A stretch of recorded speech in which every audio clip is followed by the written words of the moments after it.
The ultimate measure of a man is not where he stands in moments of comfort, but where he stands at times of challenge and controversy. Martin Luther King, Jr.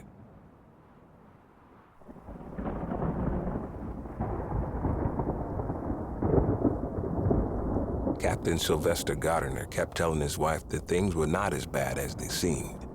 Gardiner's ship, the E.S. Newman, pitched and rolled among the waves as if she were a rowboat, not a 393-ton schooner, and was in serious trouble.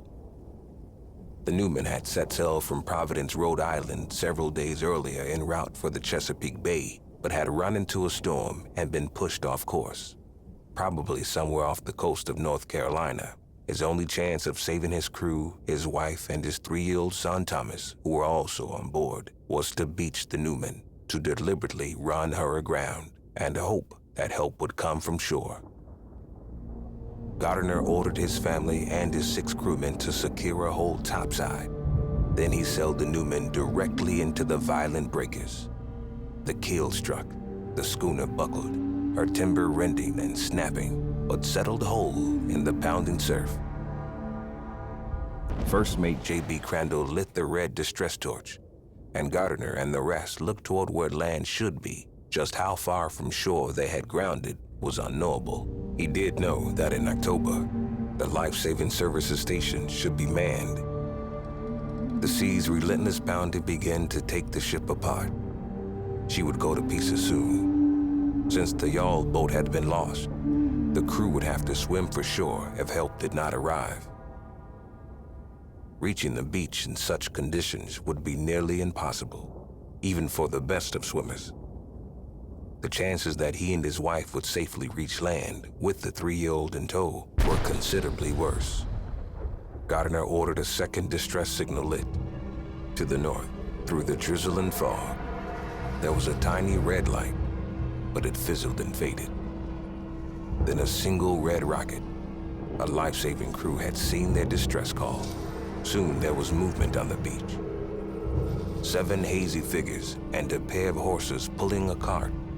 Gardiner and his crew began to cheer. The sea rushed over the entire beach, bogging the lifesavers down, knocking some to their knees. Gardiner expected that they would use their loud gun to fire a line to the ship. So he instructed his crew to spread out on the deck and be ready to bring in the line. The line never came. Gardiner scrutinized the darkness for some signal from shore. Then between his ship and the shore, he noticed tow figures pushing out into the surf. To attempt to swim out was suicide. Waves washed over the 2 swimmers, and they often disappeared under mountains of water. Several times, Gardiner thought he had been swept away. The lifesavers, alternately wading, then swimming, pushed forward, fighting their way through the surf. As they reached the disintegrating hulk of the ship, their tunics tangled in life vests all but torn from their torsos, the cheering on board faltered in an instant. Gardiner focused on the faces of salvation. He noted, to his utter surprise, the lifesavers were Negroes. The people cry mercy in the storm. Their crying was too late. Their crying was in vain. Crying, Lord, have mercy in the storm. Today, in towns like Kill Devil Hills and Nags Head, tourism transformed the dunes and yaupon bushes of coastal North Carolina into hotels and restaurants. The art galleries and tiny backroom museums feature countless depictions of the long-gone coastal lifesavers. Occasionally, tourists come across the old photograph of the all-black Pea Island crew. Theirs are the faces of men who have weathered many storms. At the end of the photo stands a man with a striking goatee. He was Richard Etheridge, the first black keeper. During the Jim Crow era, few African Americans held positions of authority in the U.S. North Carolina, like the rest of the southern states, seemed the least likely to find African Americans in public positions of authority after the end of Reconstruction. In these communities, coastal lifesavers often achieved reputations that lent a local folklore Some life-saving station keepers were as powerful as mayors. So it surprises visitors today that one of these stations was manned exclusively by blacks. How did this group of former slaves achieve such a powerful position? The Outer Banks was a poor region. Commercial fishing would not bring wealth into the area until well into the 20th century. Outer Bankers earned their living mostly as inlet pilots and foragers of shipwrecks. Being on the Outer Banks during that time frame, you really had to be self-sufficient. I think that they were kind of a jack of all trades. They had to make do with what they had, whether it washed up on the shore or whether they cut it down out of the woods or pulled it out of the ground. Most of the men from the area, they were probably mainly watermen. So oystering, fishing, trapping, some people even call them probers. I think that was more of a survivor mentality, that they would find their own provisions for themselves to help them make it through the winter. As commercial shipping increased after the Civil War, the U.S. Lifesaving Service, the forerunner of today's Coast Guard, was formed and commissioned 7 stations along the North Carolina coast in 1874. Crews consisted of a keeper and 6 surfmen. The arrival of life-saving services offered bankers a more stable source of income. In instances when a ship came ashore, the entire crew would be summoned to the scene of a wreck. Pulling their heavy life-saving equipment in a cart, using a Lyle gun was the most efficient means of saving a stranded crew. The surfmen would fire line out to the wreck and construct a pulley system that could bring survivors to safety on shore, one at a time. Using a Lyle gun kept surfmen from having to enter the turbulent waters. If a ship was beyond its range, the surfmen would have to set out to the wreck in a surfboat. Each of these procedures would take time and measure of skill, and time was often against the seafarers who found themselves stranded in the breakers. During the heavy season, the lifesavers, the surfmen, really had little rest. During that time, there were very fierce hurricanes up and down the coast. If there weren't hurricanes, there were really serious gale winds on a constant basis. If you know the geography of the Outer Banks, it protrudes a little bit out into the Atlantic Ocean. So if you get a hurricane or storms coming up from the south, often the Outer Banks would be right in the path of those hurricanes. So they had a lot of business. They had maybe one day off a month where they'd have to go all the way to Roanoke Island to see their family, and the travel time was enormous back then because there weren't roads, and you had to go by boat and by horse and by foot. So by the time you got home to see your family, it was time to turn around and come back. A very marshy area, it was full of mosquitoes, there was malaria out here. So I think it was really a hard job to have. During the first years of service in North Carolina, the life-saving season only lasted the most dangerous months.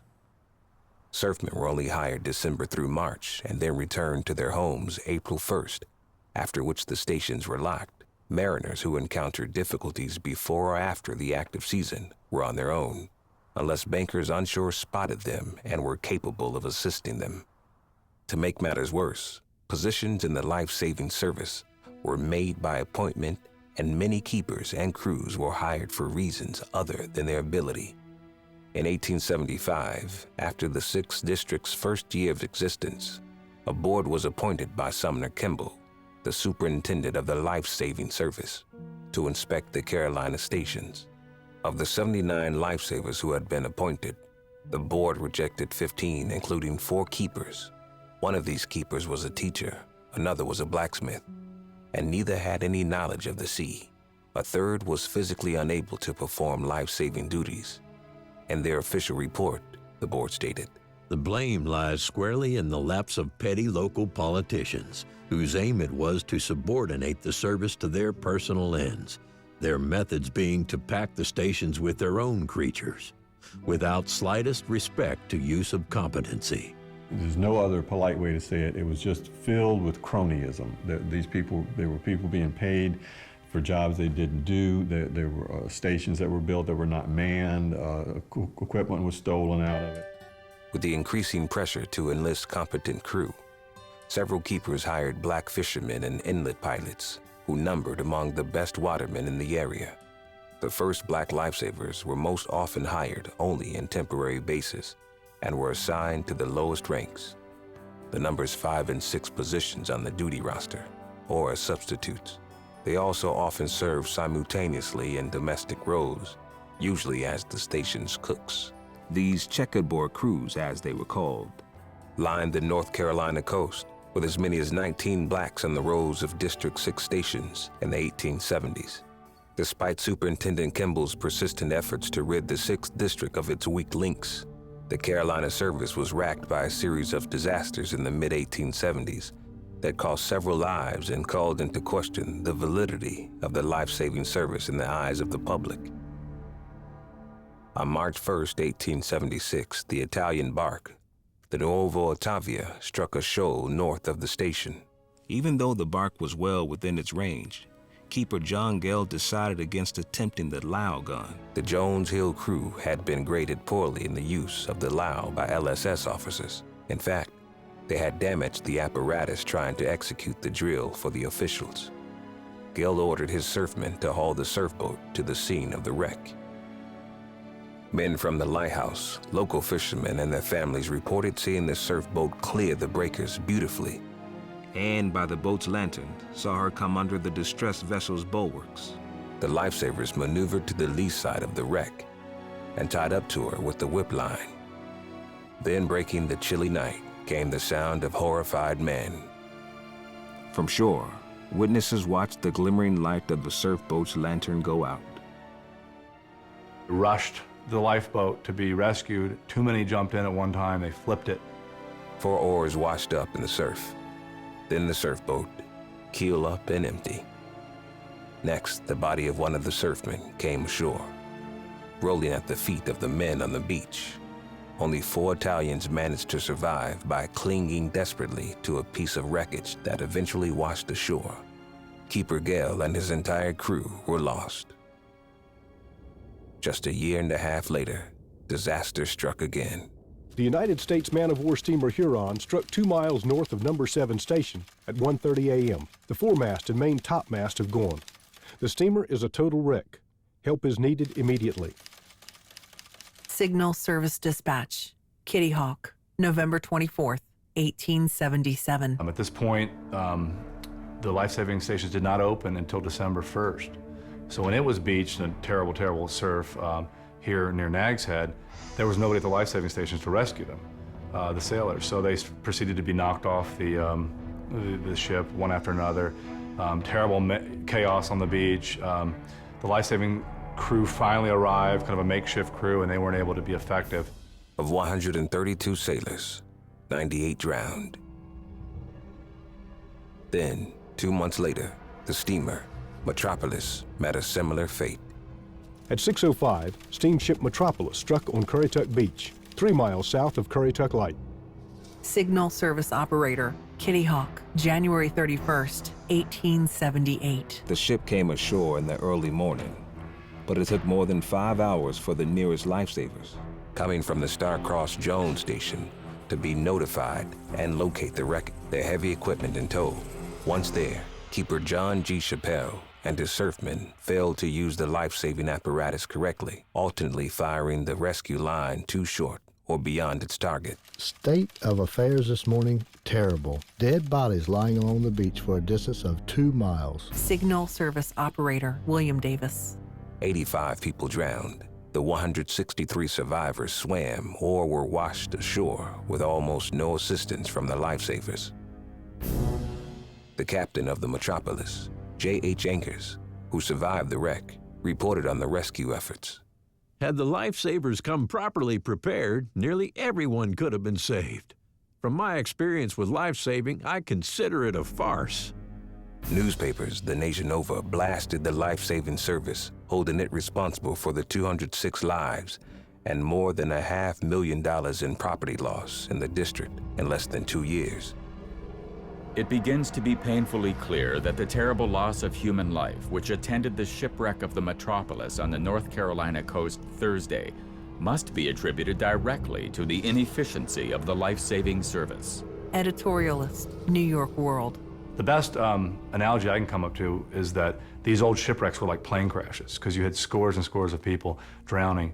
And at this point, Congress had seen enough. They were putting money into this life-saving service. They wanted this to run efficiently, and all they were seeing was people drowning and keepers not really knowing how to respond to these disasters. And now it was time to take a serious look about what to do with the life-saving service. Congress spent the spring debating the future of the Lifesaving Service.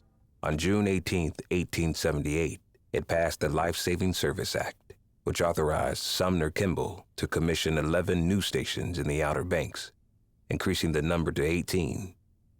The distance between stations was thus reduced from 12 to about 6 miles, making patrols more manageable and a quicker deploy of assistance more likely.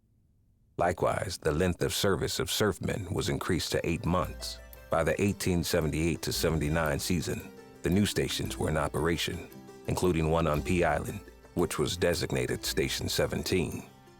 Pea Island was a checkerboard crew with, as was customary, the African-American surfmen serving on the lowest ranking positions on the duty roster.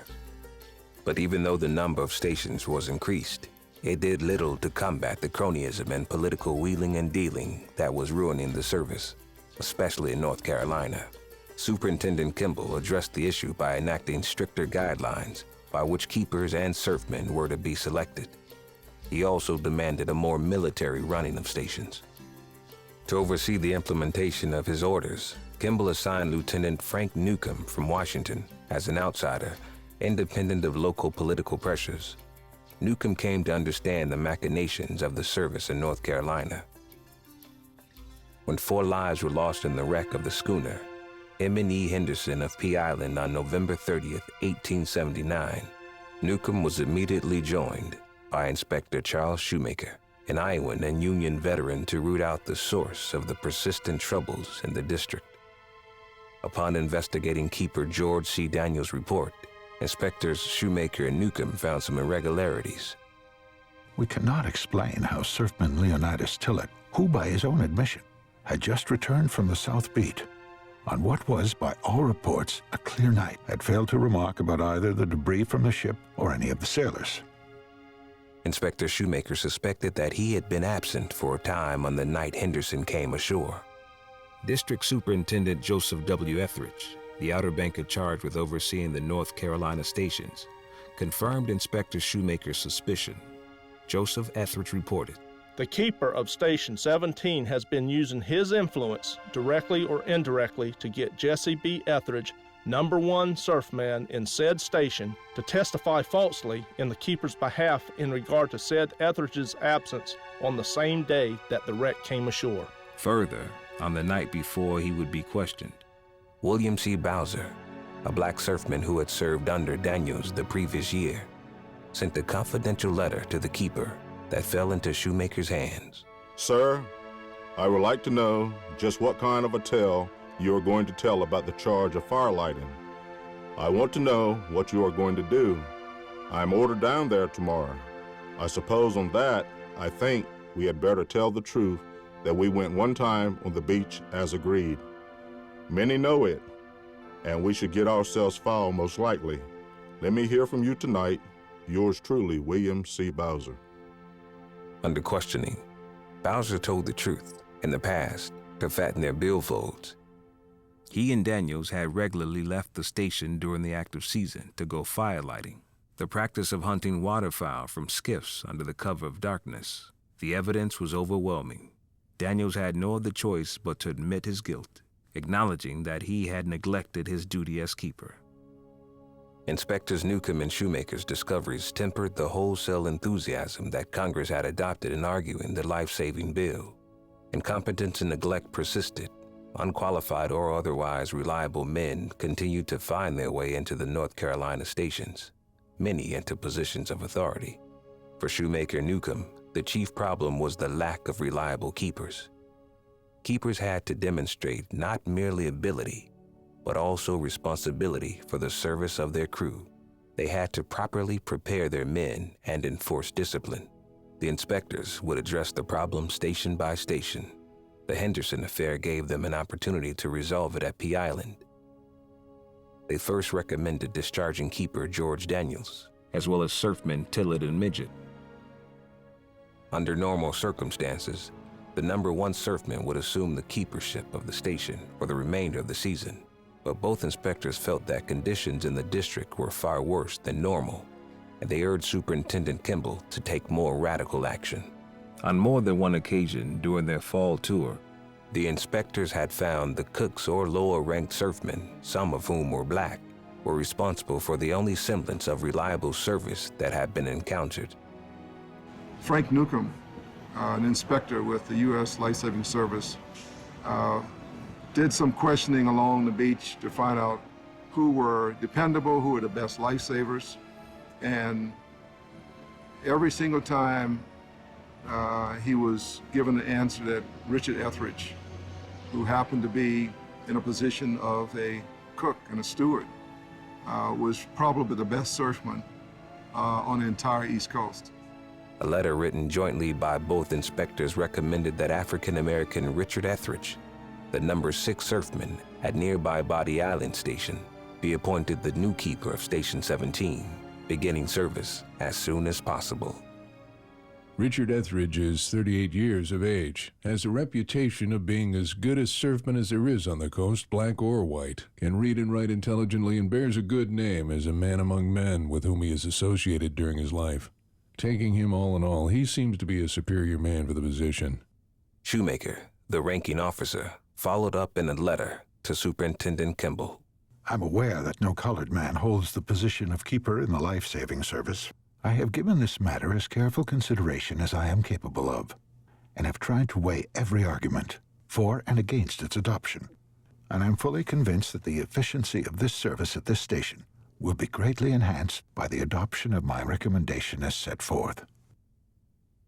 To better understand the inspector's surprising recommendations, one must understand who Richard Etheridge was. Richard Etheridge was born a slave on January 16, 1842, the property of John B. Etheridge of Manio on Roanoke Island. During his early life, like most Outer Banks slaves, he learned to work the sea, fishing, piloting boats, and combing the beach for the refuse of wrecks. Slavery in the Outer Banks wasn't big plantation slavery like we tend to think about. The biggest slave owners owned maybe 15 slaves. It was still slavery, but they were involved in, working alongside their masters. The relationship was maybe a little bit closer. As he was coming up, he had a special relationship with his owner. There are just some circumstances that seem to point to certainly an unusual relationship that's hard to explain. For instance, John B. Etheridge, who was Richard Etheridge's owner, taught him how to read and write, despite the fact that it was against the laws of North Carolina, and he didn't do it for other slaves. John B. Etheridge, in all likelihood, was Richard Etheridge's father, but it couldn't be recognized because, it was taboo to have children of mixed races. After the fighting began between the states in April 1861, the Outer Banks was the site of one of the first northern invasions in February 1862. General Ambrose Burnside, the Union commander, employed black labor to build fortifications for his armies, and the Banks soon became the refugee camp for fugitive slaves. What happens with the slave population is that slaves from the mainland begin to, swim or boat or find their way behind Union lines. And what the Union Army decides to do, General Benjamin Butler, who was called Beast Butler, he recognized that it made sense to take these fugitive slaves, this fugitive slave population, and put them to work. And eventually that leads to them forming troops. Black troops began being enlisted by the summer of 1863. Richard Etheridge joined on September 2nd. He was 21. Etheridge immediately began to distinguish himself. He was made a sergeant fairly quickly on, so he was commanding his own troops as an NCO. The 36th United States Colored Troop, in which Etheridge enlisted, spent much of its first year of active duty, like most of the other black entities in the Union Army, playing secondary roles. After limited anti-guerrilla actions in North Carolina, the soldiers of the 36th served as guards at the prisoner of war camp at Point Lookout, Maryland, occasionally raiding into neighboring Virginia for contraband goods, supplies, horses, cattle, or slaves. Necessity eventually allowed the 36th to play a more prominent role in the fight for freedom and union. Composing a unit of Major General Edward Ord's Army of the James, The 36th distinguished itself in the fighting at New Market Heights during the Siege of Richmond. During the battle, the Union forces overran Lee's strong position and won an important victory on the road to taking the Confederate capital. If Etheridge's rank is any indication of his involvement, his service was meritorious as he was promoted 2 days after the battle. They eventually marched on Richmond, and it's contentious who arrived in Richmond first. The 36th Richard Etheridge's unit was about to arrive in Richmond, and a white unit ordered them to step to the side of the road, but they didn't. They picked up the pace, and it's debated who arrived first, but they were amongst the first to arrive in the Confederate capital. While fighting on the front to end slavery, Etheridge was also active in the struggle behind Union lines to end the mistreatment of blacks. During his duty in Virginia in 1865, he and Trooper William Benson drafted the following letter to General Oliver O. Howard, the commissioner of the Freedmen's Bureau, protesting the mistreatment that blacks on Roanoke Island were suffering at the hands of the occupying army. The white soldiers break into our houses, act as they please, steal our chickens, rob our gardens, and if anyone defends themselves against them, they are taken to the guardhouse for it. So our families having no protection when Mr. Streeter is here to protect them and will not do it. Etheridge and Benson's letter was not merely a cry of grievance, but also a call for action. General, we the soldiers of the 36th U.S. Colored Troop, having families at Roanoke Island, humbly petition you to favor us by removing Mr. Streeter, the present Assistant Superintendent at Roanoke Island under Captain James, in behalf of humanity, Richard Etheridge. He was a leader early, and he stayed a leader his whole life. At the war's close, Etheridge, now a regimental commissary sergeant, and the black troops of the Army of the James were regrouped into the 9th and 10th Cavalry and sent to Texas. This group became known as the Buffalo Soldiers. In December 1866, Etheridge left the service of Brazos Santiago's, Texas. He returned to the Outer Banks where he married. He made his living fishing and serving in the Lifesaving Service, first at Oregon Inlet in 1875, then at Pea Island. This was the man that Inspectors Newcomb and Shoemaker found in the lowest ranking position. Besides his reputation as being the best surfman on the coast, Richard Etheridge also met another criteria for the inspectors in their decision to appoint him keeper at Pea Island. Service in Carolina meant living in close quarters with one another for 8 months of the year, and many white surfmen did not want to live alongside blacks. After inspecting the Caffey's Inlet crew, Inspector Newcomb sent his telegram to General Superintendent Sumner Kimball. Keeper Austin of this station would prefer a white crew if the choice were left to him. Austin, who had inherited the crew from his predecessor, had 2 black surfmen on his duty roster. He and the other members of his white crew would only be too happy to get rid of them. Inspectors Newcomb and Shoemaker were proposing segregation to advance the interests of the Lifesaving Service. It might seem surprising, even paradoxical today, that many whites, North and South, progressive and conservative, viewed segregation favorably in 1880. But it does, in fact, make sense. The Civil War and emancipation were remembered as moral and just sacrifices made by the nation to right the wrongs done in the name of slavery. But Americans considered Reconstruction an example of the federal abuse of power. Reconstruction had come to be seen as a sad era when a handful of radicals in the federal government tried to force a biracial democracy on the defeated South. Regardless of a person's feelings about immorality of slavery, the country as it was known before the war was turned on its head when 6 million freed people became equal citizens. The persons who only a few years before had been slaves, just 3/5 of man before the law, were enigma to most. They were much talked about and written about, but hardly understood and rarely accepted. Their place in society before circumscribed by the restrictions of their bondage forever changed the day the shackles were struck from their ankles and wrists. Segregation in their own separate but equal spaces seemed a reasonable response as a way to forestall any potential trouble. When Etheridge arrived on Pea Island to take over the keepership on February 1st, 1880, The remaining white crewmen deserted the station and returned home, outraged at the prospect of serving under a black man. Etheridge set to fill their vacancies with other black surfmen from neighboring District 6 stations. Lewis Westcott from Austin's Caffey's Inlet Station was asked to join William Davis and William Daniels at Pea Island. To round out the crew of 6, William C. Bowser, Etheridge's former colleague from Pea Island, would be transferred to the station. Etheridge also recruited Henry Daniel, a black waterman from Roanoke Island, and George Riley Midget, a local fisherman and Reconstruction-era justice of the peace. Inspector Newcomb visited the new crew and drilled them on procedure. I found them, on the whole, fully as intelligent and competent to perform their duties as any crew in this district with the same amount of training. With this, the first black crew was in place at Station 17, Pea Island and Caffey's Inlet, which previously had checkerboard crews, were now all white. For the black surfmen, a new day had dawned in the Lifesaving Service. For the present, Pea Island was President Lincoln's promise fulfilled. Richard Etheridge, much like Newman and Shoemaker, welcomed the segregation to Pea Island.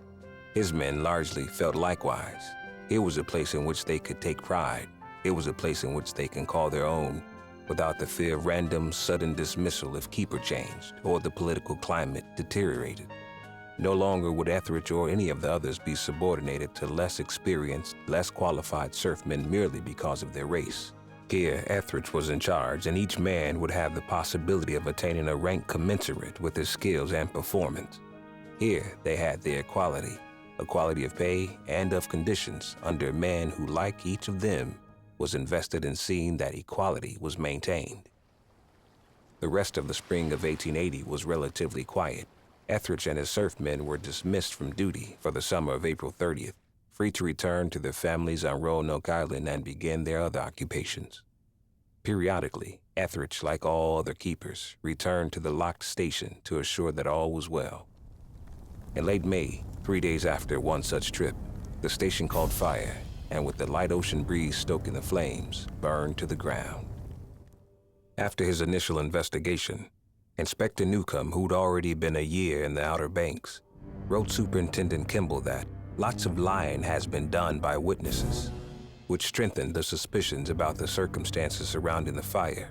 Testimony that witnesses pointed strongly to the guilt of Adam Etheridge, who was white and held the position of the #1 surfman at nearby Station 16, to Patrick, his brother, and to William Clark. For one, they were employed by the Lifesaving Service. They were surfmen in neighboring stations, and they did not go to Manio or respond to tell that one of the stations, was burning. They had witnessed the fire. They said they witnessed the fire, but they didn't, blow the whistle or do anything to try to put it out. Also, whoever burned the station down was familiar with life-saving stations because they had moved the powder. They kept gunpowder inside these stations so they could fire the Lao gun, and the persons had moved the gunpowder out of the station so that if somebody came to try to put the fire out, they wouldn't be blown up or killed. It's also interesting that they did it 3 days, the arsonists did it 3 days after Etheridge left. So they didn't want to hurt anybody. They didn't want to kill people. They just wanted to send a message. The inference is that William P. Clark was employed by Patrick to set the station on fire, the object being to secure the removal of the present colored keeper, thus enabling Patrick to succeed him and giving Clark a situation as surfman in the station. To add to that, it's likely there was resentment within the Etheridge family about Richard's appointment.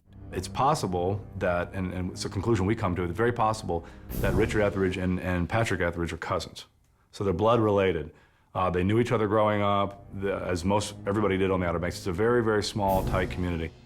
With Richard's appointment, both Patrick and Adam had been bypassed by their former slave for a much sought-after position. This, as much as their professional ambitions, most likely pushed them to act against the Pea Island Station. General Superintendent Kimball was forced to acknowledge the truth in the warning he received from Area Superintendent Joseph W. Etheridge. The area superintendent, who was a native banker and a Union veteran, never doubted Richard Etheridge's ability, but he knew his neighbors. He knew that, whether the motivation was personal interest, racial prejudice, or some combination thereof, to put a black man in a position that too many white men wanted was a risky business in the Outer Banks of North Carolina. My judgment has been against colored keepers and colored crews entirely. And if every man had gone through what I have, plus knew what I think I know, they would agree with me. The keeper of this station was competent, but the idea was, he is a Negro. Sumner Kimball did not bow to the racist pressure. He recognized that he needed the competent service of his black crew in the troubled district, but he also needed the service of the white Etheridges. Prosecution of the brothers, he feared, might destroy the fragile infrastructure he was trying to construct. Patrick Etheridge went on to be the #1 surfman at Creed's Hill Station. In 1885, he won the Gold Lifesaving Medal for his heroism, saving the crew of the bark, Ephraim Williams. He is the iconic surfman. When you go into a lot of the restaurants and, sites along the Outer Banks, you'll see this picture of a man with a rope, and that's Captain Pat. Richard Etheridge and his crew refused to be victims of the chaos. No one was frightened away by the events of the summer. The stables were made into an impromptu station and, with an armed guard posted in the dunes to protect the supplies and lumber, they set about erecting a new station. The armed black man sent an indelible message to any would-be saboteurs about the unwillingness of the Pea Island Turfmen to let themselves be trampled on. Etheridge knew the slightest error could result in his or one of his crewmen's dismissal, that inadequacies, no matter how small, could result in the reinstatement of a white keeper and crew. So he ran the station with military ardor. He went by the book in all things.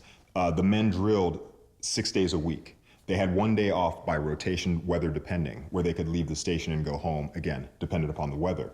They drilled with the lifeboat 1 day, where they would row out. They would launch the lifeboat into the ocean, row out.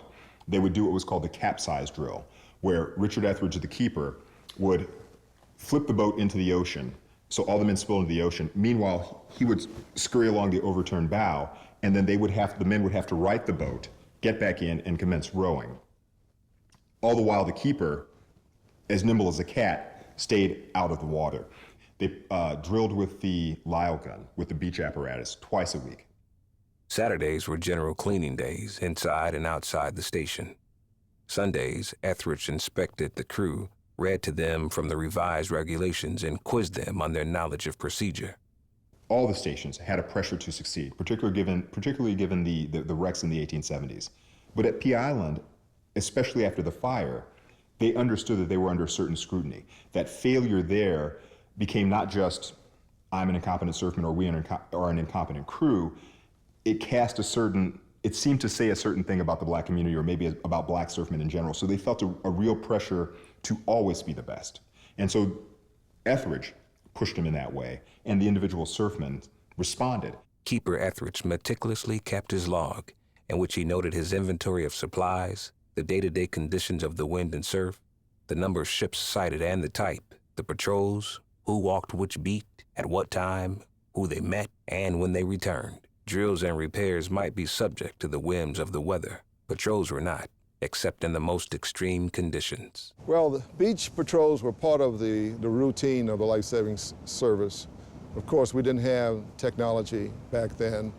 There were no radio rescue calls from ships in distress. So the surfmen actually had to walk the beach. And most stations were separated by a 6-mile stretch.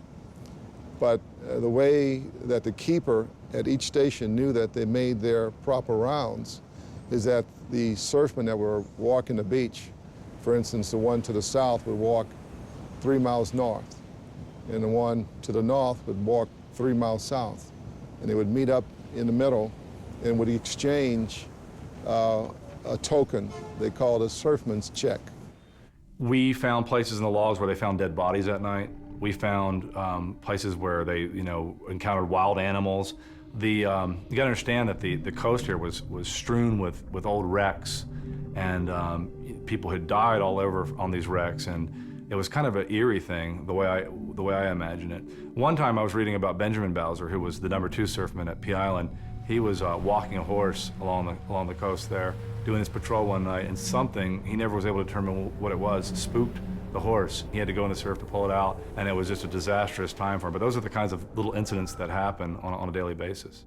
As if the pressure of saving lives wasn't enough to cause tension at the station, the blade of segregation was a double-edged sword. Jim Crow weighed heavily on the Pea Islanders. There was a surfman named Robert Toller who came back to the station drunk one time and assaulted Etheridge. Etheridge, interestingly and oddly, defended him. He made a case for him to be kept on in the station. At one point, a surfman named Henry Daniel came back to the station and fired at it with a shotgun.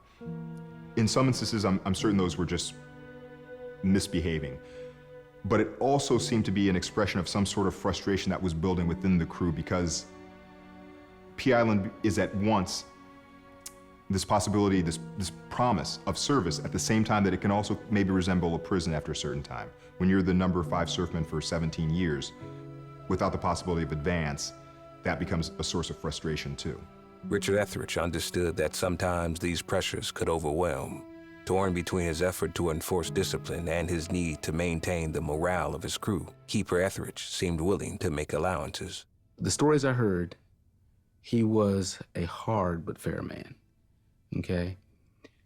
It was important that they be professional. It was important that they were the best at what they did. And they started having an amazing record of saving lives. The period of 1895 to 1896, they had something like 6 or 7 schooners come along shore, right in this short area of shoreline we are on right now. And they had an amazing 100%, rescue. They were at the top of their game.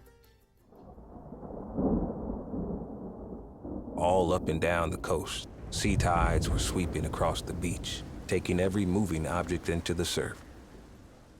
By noon, Keeper Etheridge was calling the storm a hurricane, and he wrote the baleful word in the station log.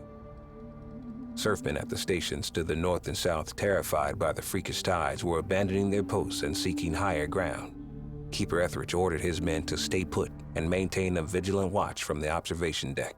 Theodore Meekins was in the lookout tower, and he saw a flare. It just so happens that my grandfather was in the tower because beach patrols were suspended. He woke the keeper. At Pea Island, Richard Etheridge ordered a flare lit from the beach to signal the ship that help was on its way. The phone lines were down, so they couldn't talk to anybody else. They couldn't telegraph anybody and tell them what they were doing, so they were totally isolated. Etheridge knew there wasn't much time before nothing would be left of a vessel in distress in these conditions. He ordered his men to haul out the cart. On shore, the sea was rushing over the entire beach, bogging the lifesavers down, knocking some to their knees. They pushed forward. And in water that's knee, waist deep, they take the beach apparatus that has the Lyle gun, and they trudge 1.5 miles, 2 miles down the beach, abreast of this schooner that's come ashore. The lifesavers could hear cheering from the grounded schooner. Keeper Etheridge assessed the situation, and it was grave. There was no way for them to really use their equipment once they arrived abreast of the schooner, because you need a steady beach to set up the beach apparatus. So in the spur of the moment, what Richard Etheridge does is he calls for 2 volunteers, and they tie a line between those 2 volunteers and to secure them to each other, and secure them with a line to the surfmen who are going to remain on shore. And those 2 men wade out, swim out. So the sea around the ship is turbulent, it's roiling, it's particularly violent, and it's also littered with debris. Parts of the ship have come undone, planks with nails in it. So you have things coming at you. To be in those waters is particularly dangerous. These 2 men face that. They brave it, they get out there, they get abreast of the ship. They made it to the boat. Swimming, walking, getting pushed back by the waves, still undaunted, refusing to give up. And they made it out to the boat, tied the line off, and then they started bringing people back. 1 by 2 of them would bring somebody back. They would change a crew, send them out, until they had all the survivors off the boat. According to local lore, Meekins, who was reputedly the best swimmer of the group, made every trip out to the Newman. When Theodore Meekins' hands reached out for Captain Gardner's, it was just one human being reaching out to help another. The storm scattered the debris of the ship from Oregon Inlet to the Kennekeet and embedded the biggest pieces violently into the dunes. Still, Captain Gardner searched for and found the pieces of the side that held the vessel's name and donated it to the crew as an offering of his thanks. The 1896 Pea Island crew voted to give the wooden sideboard of the Newman to the Meekins. This would be the only award the Pea Island crew received for their efforts for 100 years. Meekins took the board to his farm on Roanoke Island and nailed it to the top of his barn. He served at number 17 for 21 more years until his death in 1917, when, while boating home on leave, a storm came up at Oregon Inlet, and he drowned trying to swim ashore. His body washed up some months later, so badly disfigured, he could only be identified by his teeth. By that time, Richard Etheridge had also met a tragic end. In January 1900, when Orville and Wilbur Wright were planning their voyage to Kitty Hawk to experiment with human flight, Etheridge, at the age of 58, fell ill while serving in the station he had fought to have built. The #1 surfman, Benjamin Bowser, took charge in his stead. Keeper very sick at the station today, unable to perform duty. For 4 months, too sick to be moved, Etheridge remained at the station. Then on Monday, May 8, 1900, acting Keeper Bowser reported the sad news. Keeper Richard Etheridge died at this station at 20 minutes to 7 o'clock a.m. today. Richard Etheridge's legacy of discipline and courage survived the first Pea Island cruise and was maintained with diligence and pride by the series of black keepers who succeeded him. Service at the station became a duty that was passed on from one generation to the next, and the names that lined the logs read like a genealogical tree: Meekins, Grays, Berries, Mackeys, Collins, Bowsers. In 1915, the U.S. Lifesaving Service and the U.S. Revenue Cutter Service combined to form the United States Coast Guard. The Pea Island crew continued to get the highest of marks from Coast Guard inspectors. Rear Admiral F.C. Billard, the Commandant of the Coast Guard in 1930, wrote of his stay at Pea Island. I've greatly enjoyed my visit to this station today. A well-kept station and a fine-looking, snappy, and alert crew. In the 20th century came the rise of steam-powered vessels and maritime technology. The duties of coastal lifesavers were reduced to little more than helping free the tires of automobiles stuck in the sand and watching the shores for signs of U-boats. I was there during the war mostly, and we rescued, we rescued a lot of small boats in Pamlico Sound, and we took survivors off a ship that had been hit by a submarine. We did that during the war. 2 years after the Second World War, Pea Island, like all its sister stations, were decommissioned. I was the last man to close the doors and turn the key to lock the door at Pea Island Coast Guard Station. It was a sad day. I had known while I was a kid, I had known about the Pea Island Coast Guard Station because there were several people from Dare County and Roanoke Island, actually, that were surfmen at that station. And I used to see them come ashore, come home in their nice-looking uniforms. And I said one day, I'm going to be one of those surfmen. Pea Island is now a bird refuge for migrating waterfowl and seabirds, and the whole thing, it's not a tourist area other than coming and birding and bird watching and sitting on the beach. It's a very pristine area. Richard Etheridge is now buried on the land that is now the North Carolina Aquarium in Manio. He's buried beside his wife, daughter, and his mother, Rachel Doe. Originally, the land the aquarium occupies belonged to Etheridge. The U.S. Coast Guard honored the memory of the black lifesavers on February 29, 1992, with the christening of the 110-foot United States Coast Guard cutter, Pea Island. The cutter's 14-person crew is multiracial, male and female. And 100 years after the Pea Islander's most dramatic rescue, they were finally given their due. 1896 was the date of the rescue of the E.S. Newman. 1996, 100 years later, was when the Coast Guard posthumously awarded Richard Etheridge and the Pea Island crew the Gold Lifesaving Medal. It was a long time coming. Wright and I felt, and we went and saw some Coast Guard personnel, that this really is something that should happen. And it did happen. And it was a great ceremony in Washington. The descendants from the Pea Island crew were there, as well as some of the descendants from the Gardner family. And it was a really touching and wonderful ceremony. It was really great to be part of for Wright and myself. At the ceremony, Mr. William Bowser, 81, a former Pea Island lifesaver and cousin of surfman Benjamin Bowser, told the Coast Guard Commander Steve Rochon, Commander, I would like to tell you something.